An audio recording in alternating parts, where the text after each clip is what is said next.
the limitless thinking, the thinking of I can do anything. Is that all faith based for you? Is it been faith that's gotten you, to the point that you are now? Purely faith?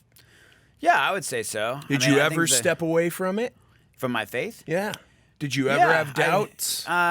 I never doubted my faith, but I definitely have had my own seasons of struggle. Like, 'cause I really believe your faith is a relationship, right? So like, it's really a relationship with God. And so I think I've had my own struggles in my relationship with God. Well, Jacob wrestled with God. Yeah. And God put his hip out of place. Yeah. But he wrestled with God. Yes, but he wrestled with him. Yeah, he did. Yeah, and I think there's And then he got to walk around for the rest of his life with a little injury, and people be like, "What happened?" And he goes, "Wrestled with God, I wrestled with God, and he broke my hip." Yeah. Brother.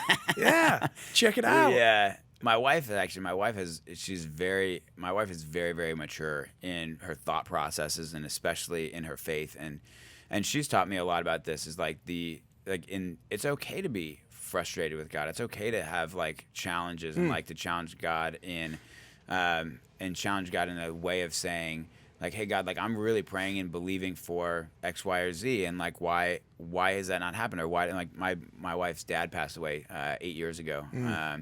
And she wrestled with that for some time too. I bet. Why? Like, God, that was my best friend. Like, and he was making a huge impact here in the world. And like, why did you take him away? Was it unexpected?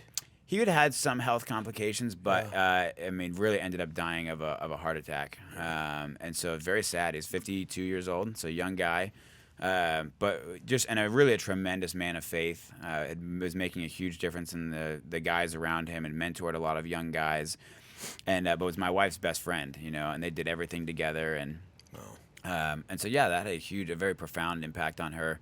But I think one of the things that my wife has helped me with a ton is just learning how to grapple with God and God's timing, and really changing our thought processes to be like, where does this may not look good from my side, this may not look the way that I anticipated it was going to, but like, what is God's real purpose here? And wrestling with that and the difference between, what is my thought versus what is God's thought. Okay. And I think she's got a very well developed thought process on that. Yeah. But she's helped me a lot in that, because I think there was certainly seasons where, I stepped away from my faith, and I wasn't spending time like really trying to build, my faith and my relationship with God. Sure. And I was living and doing things that I knew, having grown up in the church and knowing what, God calls us to. I was like, I know I'm not doing the right thing. Hey, yeah. We've all been there. I think we've all gone through seasons of that, in a way. And so, so I would say I've had some challenges in my relationship with God. On my side, where I'm like, I think I'm going to try my own thing. And God's like, I'll let you do your own thing, but you see how it works out for you. Yeah. But I don't think, I wouldn't say I've ever doubted my faith. Like, I've always believed that Jesus is my Savior, and that the only way for me to get to heaven is, by faith and belief in Him. And, Wow. So I would say I've always believed that, but my relationship with God hasn't always been strong. Well, maybe it evolves like everything, It's like a relationship. Like you said, seasons, Yeah. Yeah, and I think there are seasons, that we have to learn and grow in, for sure. And, especially when we choose to go our own way, God has a funny way of bringing you back around, My wife's a big part of that redemptive story for me, so I'm very, very blessed. I wake up every morning and I'm like, I can't believe this girl married me. Oh, yeah? So I think I way outkicked my coverage. So well, you're saying it on camera, so good boy. I am. So boy. Don't even have to get. You don't have to buy roses this week. You're good to go. I will buy roses this week. Though, there you go. We celebrate our monthly anniversary. We celebrate a monthly anniversary. Yeah. Really? So wow. She does get roses every month. Attaboy. Yeah. There you go. Yeah. That's what it's all about. The faith, the importance of faith to you seems to me like it wouldn't be as important to you if you didn't get something out of it. If you didn't get an enrichment of your life, if